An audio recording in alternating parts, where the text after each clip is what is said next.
Hello friends, जय श्री कृष्णा।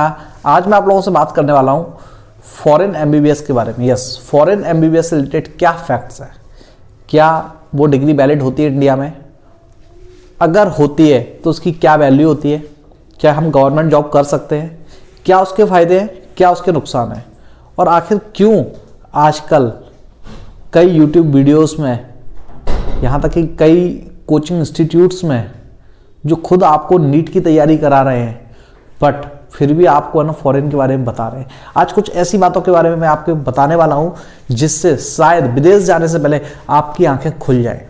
कुछ सच्चाई या कुछ हकीकत आपको पता होना चाहिए। पहले मैं बताता हूं कि फॉरेन में एमबीबीएस करने का क्या फ़ायदा है। पहले फ़ायदा आप सुनिए, फिर उसके बाद नुकसान क्या होगा। फ़ायदा ये है कि आपसे अगर इंडिया में नीट का एग्ज़ाम नहीं निकल रहा है तो आप फॉरेन में जाके एमबीबीएस कर लेते हैं। दूसरा फायदा यह है कि अगर आप इंडिया में प्राइवेट से करते हैं तो प्राइवेट की जगह जो खर्चा आता है प्राइवेट का इंडिया में, उससे कम खर्चे में फॉरेन में हो जाता है। ठीक है, ये फायदा है, ठीक है ना। लेकिन एक बात याद रखना, इस फायदे के अलावा बहुत सारी ऐसी चीज़ें हैं जो कि नुकसान हैं, जिनके बारे में आपको सोचना चाहिए कि फॉरेन एमबीबीएस के नाम पे इतने सारे फ्रॉड्स होते हैं जिसके बारे में आप कल्पना नहीं कर सकते। पहला तो ये कि कई ऐसे केस अब तक सामने आए हैं जिनमें कि बच्चों ने अपने पैसे तो जमा कर दिए, उनको जो फीस बताई गई वो फीस उन्होंने जमा कर दी, उसकी आधी कर दी, बट उसके बाद उनका फॉरेन में एडमिशन हुआ ही नहीं। और जिस एजेंट ने उनका एडमिशन कराया उसने उनको बहुत बड़ी अपनी कंपनी दिखाई, बहुत कुछ दिखाया, और बाद में वो सब कुछ फरार हो गया 10-15 बच्चों के पैसे लेके। यस, ऐसा एक नहीं, इंडिया में कई बार हुआ है। दूसरी बात, कई बार इसमें ऐसा भी हुआ है कि बच्चे एमबीबीएस करने के लिए यहाँ से तो भेज दिए जाते हैं बट वहाँ की यूनिवर्सिटी और कॉलेज वहाँ पे उनको रिजेक्ट कर देते हैं। ऐसा कई बार हुआ है, किसी ना किसी डॉक्यूमेंट में कमी बता देते हैं। तीसरी बात, अपन बात करते हैं कि जो फीस आपको यहाँ बताई जाती है सारे कमिटमेंट्स के साथ में, वो फीस भले ही आप लिख के ले लीजिए, मतलब वो लोग आप उनसे लिखवा के ले लीजिए, लेकिन वहाँ जाके जब आपके कुछ पैसे वहाँ पे जमा हो चुके होते हैं, आप वहाँ जाके फंस चुके होते हैं, तो वहाँ पे जाके आपसे बोला जाता है कि अब 2 लाख रुपए आपको और जमा करने पड़ेंगे या 2.5 लाख रुपए और जमा करने पड़ेंगे। इस तरीके का फ्रॉड होता है क्योंकि वो जानते हैं कि अब आप फंस चुके हो, अब आपकी मजबूरी, अब आप बैक नहीं जा सकते, और आप सोचो कि जब मैं 15-20 लाख रुपए खर्च कर रहा हूँ तो फिर 2 लाख और खर्च कर दूँ। तो ऐसे कभी 2 लाख, कभी 80,000 रुपये, कभी 1.5 लाख रुपये, ऐसे आपसे हर साल एक्स्ट्रा पैसे ले लिए जाएंगे। फिर उसके बाद अगला बात करूं, फॉरेन में जब बच्चा इंडिया का जाता है, खासकर जनरली यूक्रेन, चाइना, रसिया, ऐसी कंट्रीज़ में जाता है, इन सारी कंट्रीज़ में जब बच्चा जाता है तो वहाँ पे इंडियंस के साथ काफ़ी ज़्यादा पार्शियलिटी की जाती है। अगर आपके साथ वहाँ पे कोई भी विवाद होता है, कोई भी लड़ाई होती है, तो वहाँ की पुलिस आपको बिल्कुल भी सपोर्ट नहीं करने वाली, और ना ही वहाँ के आपके लोकलाइट लोग आपको सपोर्ट करने वाले हैं। फिर उसके अलावा फॉरेन एमबीबीएस के नाम पे लोग जो विदेश जाते हैं तो वहाँ क्या होता है, कई वेजिटेरियन स्टूडेंट्स होते हैं, उनको बोला जाता है कि उनको वेज फूड मिलेगा, लेकिन वहाँ जाके ऐसा नहीं होता, उनको ज़बरदस्ती नॉन वेजिटेरियन बनना पड़ता है।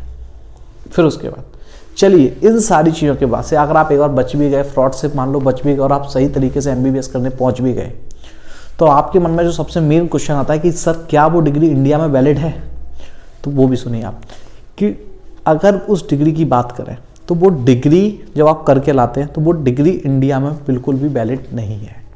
लेकिन फिर भी गवर्नमेंट ऑफ इंडिया ने एक एग्ज़ाम स्टार्ट किया था जिसका नाम था FMGE, foreign medical graduate exam. तो वो लोग आते हैं और उस एग्ज़ाम को लेते हैं। उस एग्ज़ाम में जो बच्चे पास हो जाते हैं तो वो लोग इंडिया में प्रैक्टिस कर सकते हैं। लेकिन क्या आप जानते हैं कि उस एग्ज़ाम में सिर्फ कितने % बच्चे पास होते हैं? उस एग्ज़ाम में बच्चा, जो इंडिया का लगभग मोटा मोटा एवरेज है, 15 से 20% बच्चे उस एग्ज़ाम को क्वालिफाई कर पाते हैं। मतलब कि अगर मान लीजिए 100 बच्चों ने आके एमबीबीएस की डिग्री करके यहाँ पे आके एग्ज़ाम दिया, तो मान के चलिए उसमें से 15-20 ही इंडिया के नज़रों में डॉक्टर हैं, बाकी लोगों की डिग्री वैलिड नहीं है, वो ओनली सिर्फ 12th पास माने जाएंगे। यस, ऐसा है, आप ये आंकड़े निकाल के देखिए, पता कीजिए। चाइना और रसिया का तो मोटा मोटा शायद 15% है, 20 भी नहीं है।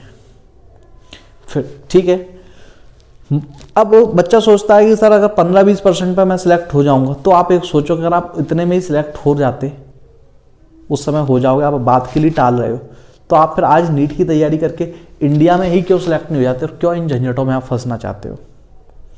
फिर एक और बात, मान लीजिए आपने उस एग्ज़ाम को क्वालिफाई कर भी लिया, मान लीजिए कि आपने उस एग्ज़ाम को क्वालिफाई कर भी लिया, तो फिर क्या आपकी गवर्नमेंट जॉब लगेगी? तो इसका जवाब है कि लीगली तो लग सकती है, बट मैं खुद मतलब कई हॉस्पिटल्स में काम कर चुका हूँ, मैंने तो इंडिया से MBBS किया है खैर, लेकिन जो मेरे साथ में कई ऐसे लोग हैं जिन्होंने इंटरव्यू, जो फॉरेन से करके आए थे और उन्होंने इंटरव्यू दिया था।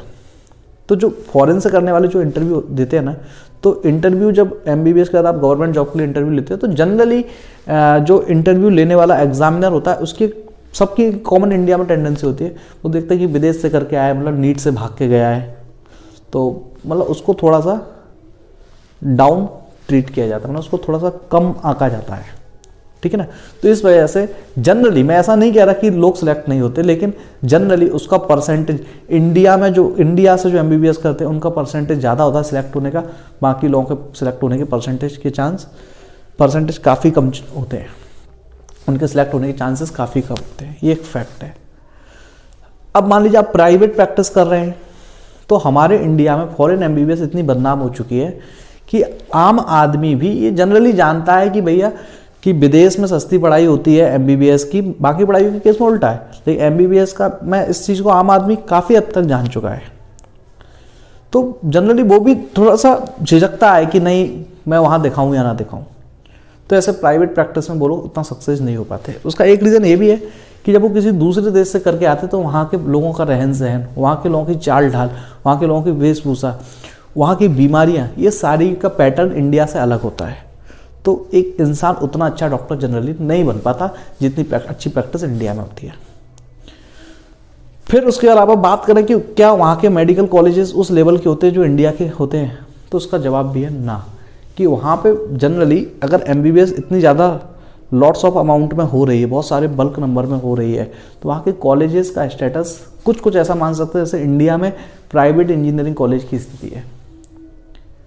तो सोचिए, जिस चीज़ को वैल्यू आपको आगे नहीं मिलने वाली, उसको आप करके सिर्फ नाम के लिए कि हमने MBBS कर लिया और वो हो सकता है इंडिया में आगे चल के वैलिड ना भी हो, तो आपको क्या बेनिफिट मिलेगा? उससे अच्छा है बेटा कि आप नीट की प्रिपरेशन फिर से करें, कहीं से भी करें, जी तोड़ मेहनत के साथ में करें, एक बार सिलेक्ट हो जाएंगे, आपकी वैल्यू बन जाएगी। आदमी डॉक्टर क्यों बनता है? पैसे के लिए और एक रेस्पेक्ट के लिए। ये दोनों ही चीज़ें फॉरेन से आने के बाद आपको मिलेंगी या नहीं मिलेंगी, उसकी पॉसिबिलिटी बहुत ज़्यादा नहीं है। क्यों इसका इतना क्रेज़ बढ़ गया है? तो एक फैक्ट मैं आपको बताना चाहता हूँ। हमारे इंडिया में कई ऐसी, कुछ अच्छे इंस्टीट्यूशन को छोड़ दीजिए, बाकी इंस्टीट्यूट्स की बात कर रहा हूँ, कई ऐसी कोचिंग नीट की खुल गई हैं। जो लोग आपको बोलेंगे कि वो आपको फ्री पढ़ा रहे हैं, ऑनलाइन में पढ़ा रहे हैं, फ्री है, बहुत कम फीस में पढ़ा रहे हैं, वो कोई नीट बीट का नहीं पढ़ा रहे हैं। इनको जो है ना, फॉरेन के जो MBBS में एडमिशन कराने वाली कंपनियां हैं, वो कंपनियों से फंड मिलता है। वो बोलती हैं आप इनको फ्री पढ़ाओ, इनको एक गैदरिंग इकट्ठी करो। जब गैदरिंग होती है, लोग इकट्ठे होते हैं, फिर बाद में आपको मोटिवेट करते हैं पूरे साल भर के, अरे विदेश में बहुत आराम से हो जाती है, ऐसा हो जाता है, वैसा हो जाता है, और बच्चे का माइंड सेट किया जाता है फॉरेन में MBBS करने के लिए। वो सच्चाई ये है कि कई कोचिंग ऐसी है जिनके टीचर को पढ़ाने का जो रीज़न है ना, आपको सिलेक्ट कराना नहीं है, उनका टारगेट ये कि आप सिलेक्ट ना हो, ताकि नेक्स्ट ईयर आपको कन्विंस किया जा सके, कोशिश किया जा सके। क्योंकि फॉरेन में MBBS करने का जो मोटा मोटा खर्चा है वो 8 से 10 लाख रुपए आता है, जबकि आपसे 12 लाख, 15 लाख, 16 लाख, 20 लाख, 24-25 लाख रुपए तक लोग चार्ज करते हैं। हर एडमिशन में एक टीचर का 2-2, 3-3 लाख रुपए तक का इंसेंटिव होता है।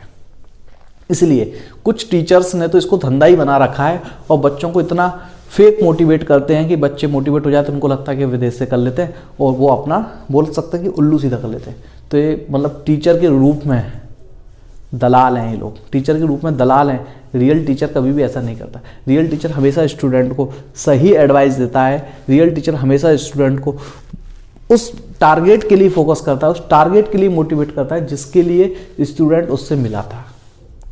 स्टूडेंट्स, आप लोग अवेयर होइए, फॉरेन में MBBS के चक्कर में मत पड़िए, अपने पैसों को फालतू वेस्ट मत कीजिए। आप इंडिया से डॉक्टर बनिए, पैसे कमाइए, अच्छे डॉक्टर बनिए और अपने पैसों से फिर फॉरेन में घूमने जाइए। समझे ना, ताकि आप सम्मान से अच्छे से रह सकें।